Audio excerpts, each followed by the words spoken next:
vou ler un treito da novela Baleiro, que foi o premio Sélico o ano pasado.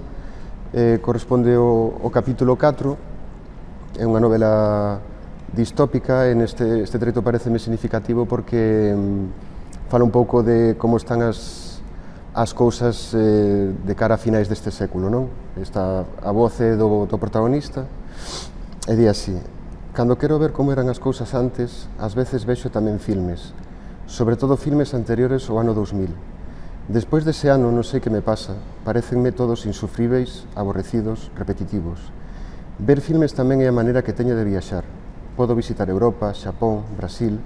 Nas vacacións de verán, se non teño outros plans, fago un gazpacho e bueno bebendo mentres fío unha película após outra. Podo chegar a ver 3 ou 4 nunha noite. Gusto sobre todo do cinema francés. O inglés tampouco está mal. Dos momentos que máis me xuxugan ao ver un filme é cando a escena en cuestión se desenvolve nun aeroporto ou nunha estación de tren ou de autobuses. Toda esa xente indo e vindo pareceme algo espectacular. Indo e vindo, indo e vindo. Parecen formigas que non paran de ir e vir do formigueiro. Fascinante. Eu só teño ido a Portugal, a fronteira e así. Unha vez a Porto, maravilloso. Certo que podía ter feito como moitas amizades, pero, sen ir máis lonxe, e combinar autostop, camiñar, tren, alugar de automóvil e viaxar, pero chegara ata Islamabad, o moi bruto. Porén, eu, naquel tempo, víame impelido a traballar. Os meus pais andaban pelados, quería que estudase, tiña dereito a un crédito, mais daquelas universidades andaban en plena reorganización. As pedras voaban de Vigo a Coruña, de Coruña a Compostela. De feito, houbera un ano académico en branco, no que non se impartiran aulas, e a min dábame moita preguiza seguir cos estudos. Ter o mellor que mudarme a Vigo e terminar os estudos con miles de euros para devolver ao banco. Cando finalmente a Universidade da Coruña desapareceu, así como os campus de Lugo e Ourense, e a USC mais o CUBE quedaron plenamente privatizados e especializados para Compostela as humanidades, para Vigo as ciencias, eu xa me encontraba a traballar na Netherlands Architecten Total, unha das primeiras empresas de DREU, demolición e rehabilitación de espazos urbanos.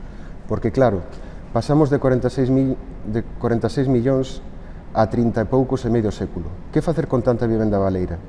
Os empresarios e políticos españois non o tiñan claro, pero aí que chegaron os neerlandeses coas súas empresas DREU. Se desde 1950 a 2010, cando a poboación pasou de 28 millóns a 45, se construíran millóns e millóns de vivendas familiares, se amurallara a costa con kilómetros e kilómetros de ladrillos, agora que a poboación caera drásticamente e o turismo volvía a ser cousa de catro, que facer con todo ese cemento, con todas esas tellas, tubaxes, cables, ladrillos? Tras frear a suba do mar, nas súas costas, viñeron os neerlandeses e dixeron: aquí estamos nós. E o Estado, que por unha vez aprendeu de erros pasados, freou a certo sector da burguesía e dixo: vale, pero isto xestionámoslo todo nós.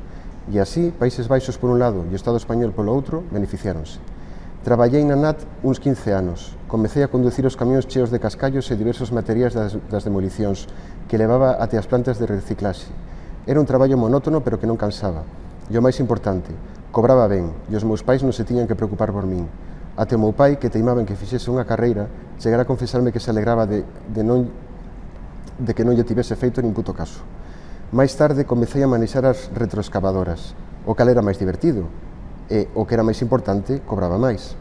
Unha das xefas que tivera, Aggie Notboom, como non lembrar un pelido así, recomendárame que fixera un ciclo de xardinaría, xa que vira que me interesara por como, logo das demolicións, a mesma empresa se ocupaba de rehabilitar o espazo convertendo nun parque ou xardín e mesmo deixando algunha edificación integrada na paisaxe, tal e como fixeran nun dos seus máis ambiciosos proxectos da zona, a demolición e rehabilitación da zona das Fontiñas. Nese proxecto participara eu, coa miña querida retroexcavadora. Os neerlandeses arrasaran con prácticamente a totalidade dos edificios comprendidos entre a Rúa Londres e a Avenida do Camiño Francés, deixando aquí e alá algún edificio, como o antigo Centro Sociocultural ou os xulgados. Outro edificio representativo que deixaran en pé fora o da área central, que estaba a caer os anacos. Rehabilitárase, converterano nun edificio cosestível e máis tarde o Concello inaugurou nel o novo centro social. Total, que allí convenceume e, mentres de mañá lle daba a retroexcavadora, de tarde facía o ciclo desde a casa e ao cabo de 2 anos abandonei a miña querida pá e puxeme a colaborar na repoboación das zonas rehabilitadas. Un ano máis tarde achábame na Coruña, participando na ampliación do Paseo das Pontes. O que máis me marcou, porén, foi a rehabilitación dos ríos Monelos e Pastoriza. Cando me pasaron o cartafol con todo o proxecto, 3 volumes dunhas 500 páxinas, quedei toda a noite en vela lendo. Ignoraba por completo a existencia dese río, da súa historia, e o que querían facer os neerlandeses, despois de que o Concello lle pasase a idea do proxecto, era como definilo? Titanesca. Abrir rúas, demoler o polígono del Viña, totalmente abandonado en detrimento do de Alvedro, demoler un coro de Meincede. Todos foran pasos previos antes do condicionamento do contorno do río e así convertelo nunha arteria natural da cidade. Plantar árbores autóctonas, foresta, reintroducir especies terrestres e acuáticas, habilitar sendeiros, construir pontes.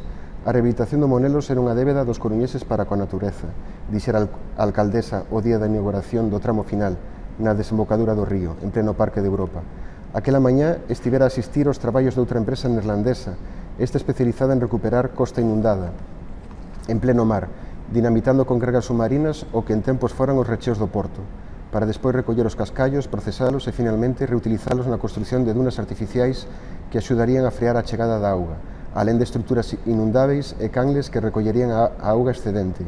A Coruña naquela época era un fervello de actividade, neerlandeses a furaran aquí e acolá, galegos e portugueses plantando árbores como atolos, en Alvedro, nos terreos do antigo aeroporto, españois a construíren edificios sen parar que logo conformarían o parque ecotecnolóxico que xunto coa cidade do Astic serían a punta de lanza do relanzamento industrial non só da comarca, mas tamén de Ferrolterra, tan salvaxemente deprimida durante tantas décadas.